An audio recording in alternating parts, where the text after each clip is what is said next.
പാലക്കാടിന് പുറമെ തിരുവനന്തപുരം റെയിൽവേ ഡിവിഷനും വിഭജിക്കാൻ കേന്ദ്ര സർക്കാർ നീക്കം. തമിഴ്നാട് നാഗർകോവിൽ കേന്ദ്രീകരിച്ച് പുതിയ റെയിൽവേ ഡിവിഷൻ രൂപീകരിക്കാനായി തിരുവനന്തപുരം ഡിവിഷൻ വെട്ടിമുറിക്കാൻ റെയിൽവേയിൽ ചർച്ച നടക്കുകയാണ്.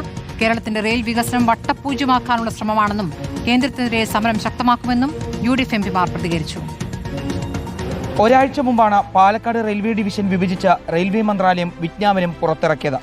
സംസ്ഥാന സർക്കാരുമായോ MPമാരായോ ചർച്ച നടത്താതെ നടന്ന അസാധാരണ നീക്കത്തിൽ പ്രതിഷേധം ശക്തമാവുകയാണ്. ഇതിന് പിന്നാലെയാണ് തിരുവനന്തപുരം റെയിൽവേ ഡിവിഷനും വിഭജിക്കാനുള്ള ചർച്ചയിലേക്ക് കേന്ദ്ര സർക്കാർ കടക്കുന്നത്. തമിഴ്നാട് നാഗർകോവിൽ കേന്ദ്രീകരിച്ച പുതിയ റെയിൽവേ ഡിവിഷൻ രൂപീകരിക്കാൻ തിരുവനന്തപുരത്തെ വെട്ടിമുറിക്കാനാണ് ചർച്ച.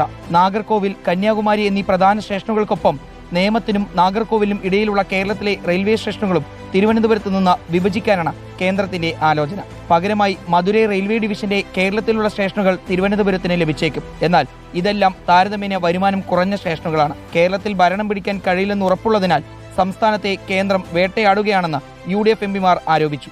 തമിഴ്നാടിൽ പുതിയ രാഷ്ട്രീയ സഖ്യം രൂപപ്പെടുത്തിയെടുക്കുമ്പോൾ അവിടെയും ഈ റെയിൽവേയെ ദുരുപയോഗപ്പെടുത്താൻ ഒരു ഗൂഢമായ നീക്കം കന്യാകുമാരിയും നാഗർകോവിലൊക്കെ വെട്ടിമാറ്റി അവിടെ ഒരു പുതിയ ഡിവിഷന് വേണ്ടി ആലോചിക്കുന്നുണ്ട്. ഗുരുതരമായ നിലയിൽ കേരളത്തെ ഇൻസൾട്ട് ചെയ്യുകയാണ് കേന്ദ്ര ഗവൺമെന്റ്. കക്ഷി രാഷ്ട്രീയത്തിനതീതമായി അതിശക്തമായ പ്രതിഷേധം ഉയർന്നു വരേണ്ടതാണ്. കേരളത്തിലെ റെയിൽവേ വികസനം വട്ടപൂജ്യമാക്കാനാണ് കേന്ദ്രത്തിന്റെ നീക്കമെന്ന് ആരോപിച്ച് ഡൽഹിയിലേക്ക് സമരം വ്യാപിപ്പിക്കാനാണ് UDF MPമാരുടെ തീരുമാനം. റിപ്പോർട്ടർ, പാലക്കാട്.